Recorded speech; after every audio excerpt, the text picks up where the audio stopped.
गुरुदेव और माँ गायत्री के चरणों में कोटि कोटि नमन। आप सभी को प्रणाम। महाशक्ति की लोक यात्रा परम वंदनीय माता जी के दिव्य जीवन की अमृत कथा है। चेतना की शिखर यात्रा में हम गुरुदेव के जीवन के हर क्षण को महसूस कर सकते हैं। उसी तरह महाशक्ति की लोक यात्रा में परम वंदनीय माता जी के जीवन के विशेष क्षणों को हम कथा में पिरोएंगे। भगवान जब संभवामि युगे युगे के अपने संकल्प को पूरा करने के लिए, मानव कल्याण के लिए जब इस धरती पर अवतरित होते हैं, तब उनके साथ उनकी लीला शक्ति का भी नारी रूप में इस लोक में अवतरण होता है। लीला पुरुषोत्तम भगवान श्री कृष्ण के साथ माता रुक्मिणी का आगमन हुआ था। भगवान बुद्ध के साथ यशोधरा का, चैतन्य महाप्रभु के साथ देवी विष्णुप्रिया जी का, भगवान श्री राम कृष्ण देव के साथ माता शारदा ने अवतार लेकर उनके ईश्वरीय कार्य में सहायता दी थी। ये सभी महान नारियां एक ही महाशक्ति की अलग अलग कलाओं के रूप में अवतरित हुई और भगवान की अवतार लीला में उनकी सहायक बनी। वर्तमान युग में उसी महाशक्ति ने माता भगवती के रूप में अपनी समस्त कलाओं के साथ संपूर्ण रूप में इस धरालोक पर अवतार लिया। अपनी इस लोक यात्रा में महाशक्ति ने अपने आराध्य वेद मूर्ति तपोनिष्ठ युग ऋषि परम पूज्य गुरुदेव के ईश्वरीय कार्य में सहायता करने के साथ हम सबके सामने अनेकों जीवन दर्शन प्रस्तुत किए। आदर्श गृहिणी, आदर्श माता, आदर्श तपस्विनी, आदर्श गुरु का स्वरूप हम सबके सामने प्रकट किया। यही नहीं, उन्होंने अपने पवित्र और साधना संपन्न जीवन के द्वारा भारतीय नारी की गरिमा को भी अभिव्यक्ति दी। उन्होंने इस श्रुति वाक्य को अपना जीवन साधना से सत्य सिद्ध किया कि नारी अबला नहीं, शक्ति स्वरूप होती है। वह आश्रित नहीं, आश्रय दाता है। परम वंदनीय माता जी की कृपा प्राप्ति के इच्छुक जनों के लिए महाशक्ति की लोक यात्रा, इस पुस्तक को पढ़ना या इन वीडियो को देखना एक स्वर्ण पथ पर चलने जैसा है। स्थूल देह में ना रहने पर भी असंख्य जन आज भी वंदनीय माता जी की पराचेतना की अनुभूति प्राप्त करते हैं। सत्य यही है कि वे आज भी यही हैं, हमारे एकदम आसपास। मेरा तो ये विश्वास है कि इन क्षणों में भी हम सभी के हृदयों में उठ रहे भावों, इस स्पंदनों को वो महसूस कर रहे हैं। उन्हें पुकारने के लिए महाशक्ति की लोक यात्रा का श्रवण करना एक श्रेष्ठ साधना है।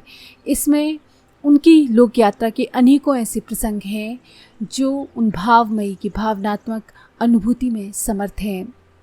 साधक इन प्रसंगों को पढ़ने और मनन करने से समझ सकेंगे कि सच्ची योग साधना क्या होती है। जो भक्त हैं उनके लिए महाशक्ति की लोक यात्रा का चिंतन जीवन सुधा की तरह है, जिसे जितनी तरह से और जितनी बार पिया जाए उतनी ही आत्मचेतना को नवस्फूर्ति प्राप्त होती है।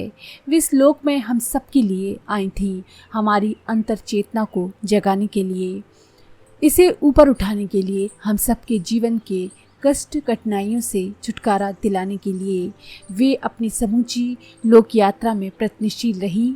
आज जब वे अपने दिव्य धाम में हैं तो भी उन्हें सदा हमारा ही ध्यान रहता है। ऐसी वात्सल्यमयी माँ को प्रणाम करते हुए हमारी यही प्रार्थना है। देवी सप्तशती का एक मंत्र है कि विश्व की पीड़ा को दूर करने वाली माँ, हम सब तुम्हारे चरणों में पड़े हुए हैं, हम पर प्रसन्न हो। त्रिलोक निवासियों की पूजनीय परमेश्वरी, हम सब लोगों को वरदान दो। महाशक्तिमय माता जी से आज इस प्रार्थना के साथ ये पावन प्रयास हम आपके हाथों में सौंप रहे हैं। आप सभी पर उनके कल्याणमय आशीषों की सतत वर्षा होती रहे। माँ, माँ के स्नेहिल स्मरण से हम सबके मन प्राण अनोखी पुलक से भर जाते हैं। अनेकों एहसास, अगणित अनुभूतियाँ और असंख्य भावनाएं अंतःकरण के आंगन में बरबस ही बरस पड़ती हैं। यादों के सघन घन बार बार अंतर गगन में उमड़ते हैं।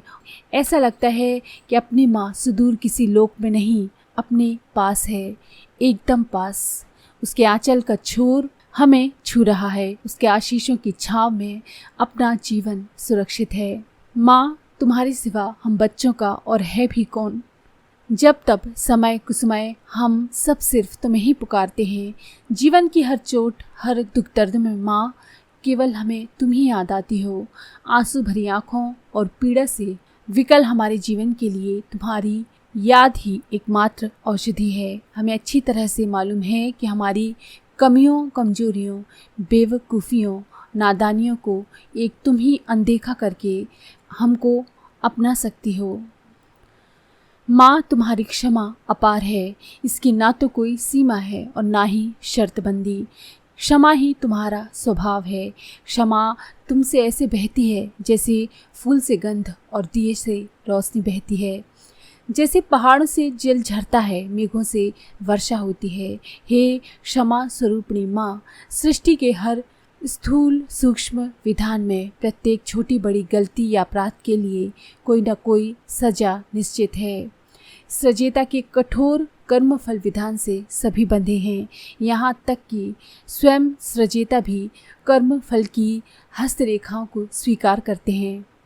परंतु हे क्षमामयी, तुम्हारी क्षमा शक्ति से जीवन के महापातक भी पल में विनिष्ट होते हैं। ये सृष्टि के समस्त विधानों से अनंत गुना समर्थ है। माँ, एक एकाक्षर महामंत्र ही हमारे प्राण हैं। माँ माँ जपते हुए हमारे ऊपर तुम्हारी कृपा किरणों की वृष्टि हुई है।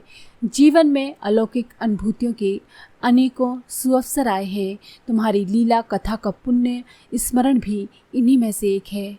हे माँ, अब ऐसी कृपा करो कि ये पुण्य कथा तुम्हारे ही अमित प्रभाव से हम सब बच्चों को तुम्हारी अविरल भक्ति का वरदान देते हुए मात्र तत्व का बोध करा सके। महाशक्ति की लोक यात्रा का भावपूर्ण श्रवण अब हम करेंगे अगली वीडियो में। तो अगर आपको ये जानकारी पसंद आई हो तो प्लीज़ लाइक करें, शेयर करें, सब्सक्राइब करें और बेल के आइकन पर क्लिक करके ऑल पर क्लिक करना ना भूलें।